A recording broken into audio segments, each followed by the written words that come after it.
Hi and Assalamualaikum. My name is Muhammad Husaini from Group 8. In this video, our group will present about the current employee training and development in Malaysia. Nowadays, due to imperfect training and development, people are eventually forced to switch jobs or quit their jobs. So the company must take an action to provide an excellent and regular training to keep their staff engaged and productive. Moreover, company competitiveness is becoming increasingly essential in the 21st century. This is because the training cost is seen as an excellent factor to ensure that one firm maintains value in the face of a general market readily and is acknowledged as a venture for the company. In today's fast-changing environment, it is obvious that every company must adapt to new difficulties. In order to achieve this objective, every company must bring attention to training and development program because they are responsible part of a company. The company ensures that all the predicament is minimized and training or development change happens systematically. So training and development plans are intended to keep and improve present employees' performance, whereas development projects are designed to create skills for a better future. This management training and development program for workers is a procedure aimed to build the abilities needed for the future activities.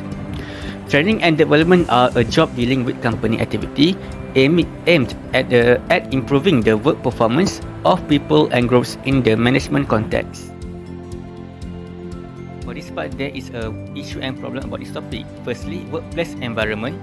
Second, filter gaps. And thirdly, Malaysian workers are most likely to overseas. And finally, is about ineffective training strategies.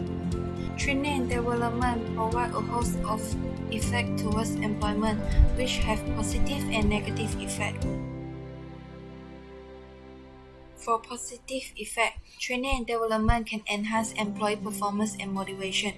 Training and development are necessary because they enhance existing abilities and enable employees to acquire new skills. Additionally, because the employee has a better understanding of the sector of firm and the duties of their position, the training may boost the individual's confidence, which can motivate the employee to do even better and generate fresh ideas that assist the individual in producing a high quality of performance. Besides that, training and development also can increase job satisfaction among employees. The investment in training and development that the organization makes shows the employees that they are valued. Employees who feel appreciated and challenged through training opportunity may feel more satisfaction toward their job. Last, training and development also can increase the employee retention in organization. Employee retention is a resolution by the Human Resources Department and Management System to keep current employees committed to the organization by continuing a loyal atmosphere. Training and development can be found as motivating factor which lead to employee retention in the organization. Waste of time. Employees spend time training away from their job. It may affect job performance and productivity. Depending on the number of employees being trained, this may impact work progress, causing project or tasks to be delayed. Next was including high costs. For employee training and development costs can be overwhelming for small and medium-sized businesses. Training facilities, in-house training, development, and equipment all require a significant financial investment. Besides that, organization must additionally cover the employee's wages or compensation while he or she is enrolled in the training and development program. When employees receive training and development in their role by acquiring new abilities, they expect to be compensated for their efforts in the form of a salary increase.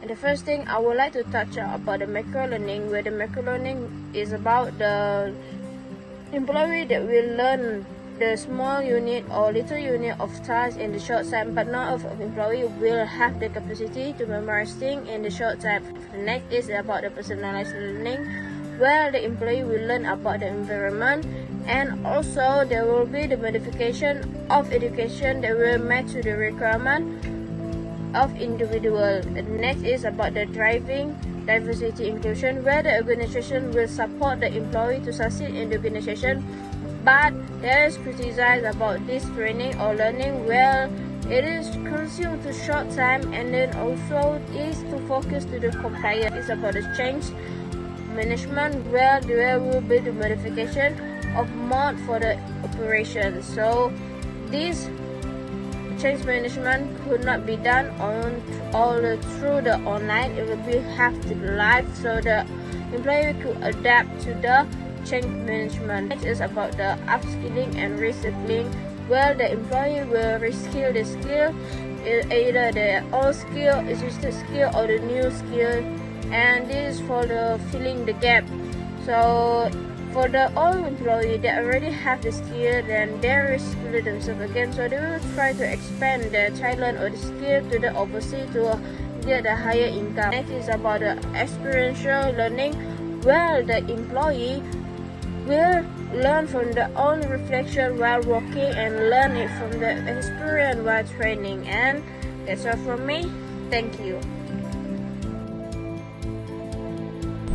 In these past recent years, a thematic exploration was used to analyze in current training approach trends and its comparison between Malaysia and other countries in this field. Firstly, let us get through into this microlearning trend.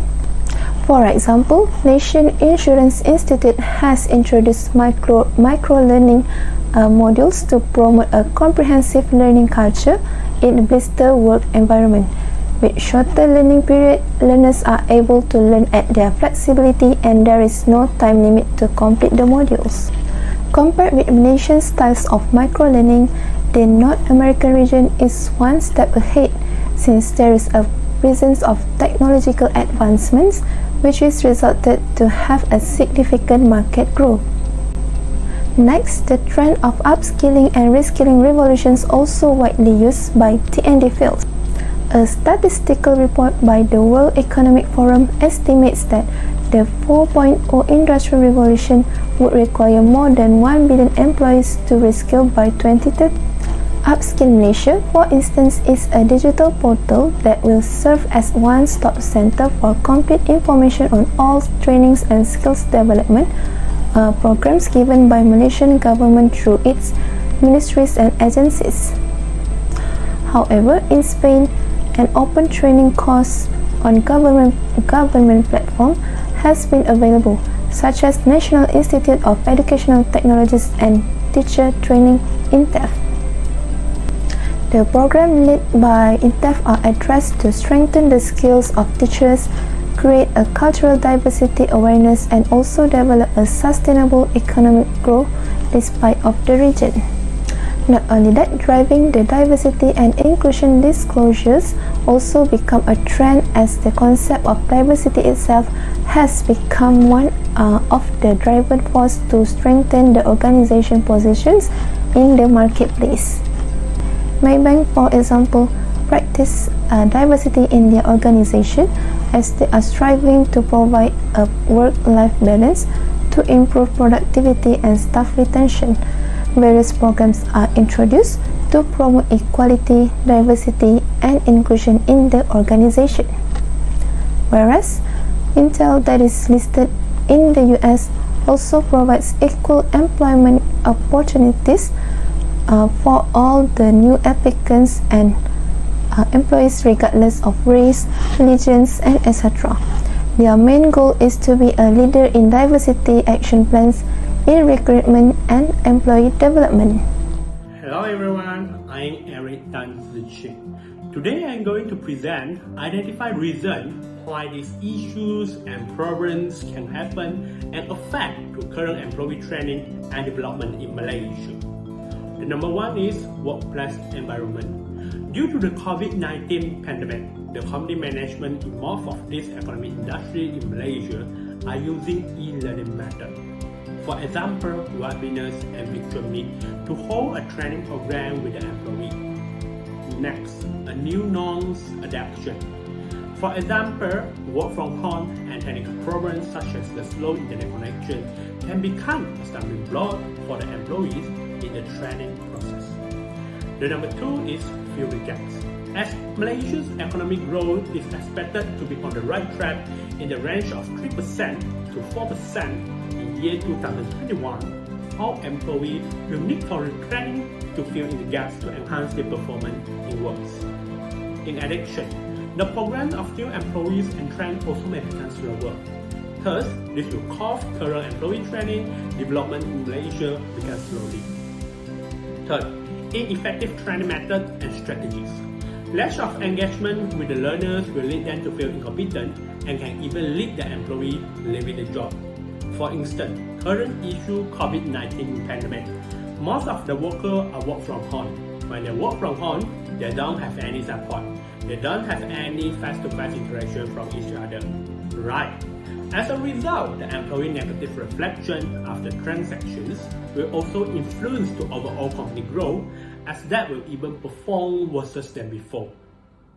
The last one in our study is Malaysian workers are more likely to work overseas.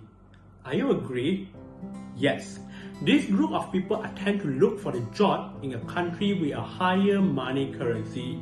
In return, as it gives them to an overview a decent income, which this situation will affect the talent loss and having problems to develop quickly in Malaysia. As for that, the company management is hard to seek these talent and high and potential employees to be trained. So that's all from me, and now my teammate will discuss suggest action that can be done to overcome and minimize this issue and problems. So firstly, by setting a learning goals. So what are the importance of setting a learning goal? Firstly, it can give a starting point and destination where we want to reach. For example, we can measure our productivity in the workplace. Next, we can listing out the skills that need to be improved. Okay, for example, we need to learn some new skills that is important for the job. For example, the communication skills and the leadership skills. So these two skills can help to create a great workplace environment in future if they could apply it to the job. Next suggestion is by meeting with the trainee at the midpoint of the training, meaning that we must do a check-in during the training process. So what are the importance of doing a check-in during the training process? Firstly, it will increase the fostering safety, meaning that you and other trainees will share belief together, like producing new idea and sharing some news. Next is it can avoid miscommunication with others, as most of us are now communicating using different kind of method to share our thought, idea, opinion and emotions. Therefore, we must speak clearly and minimize any assumption that can trigger miscommunication in the team. Lastly is by measuring the results of the training. For example, by doing a follow-up and assess the result at the end of the training. In other words, we want to see whether all of the trainee is able to apply what they have been learned during the training session. For example, the follow-up should be done within 30 days of the training, and then probably another 60 days and even 90 days. So all of these follow-up are to make sure that there is a progression. And if there is no sign at all, we should find out what are the things that make it went off the track. Not only that, they can also develop a program that will address the problem training by finding the best styles and ways to deliver this training. As nowadays, people do not want to learn just using a PowerPoint slide. They have to learn with a variety of ways, such as the visual and auditory. So, as the conclusion, this report discusses the present trend and comparisons, reasoning and recommendations on how an HR department or firm may improve their organization's effectiveness in managing training and developments. In any event, it is advised that the company prioritize staff training and development to maximize employee performance while also increasing their business productivity.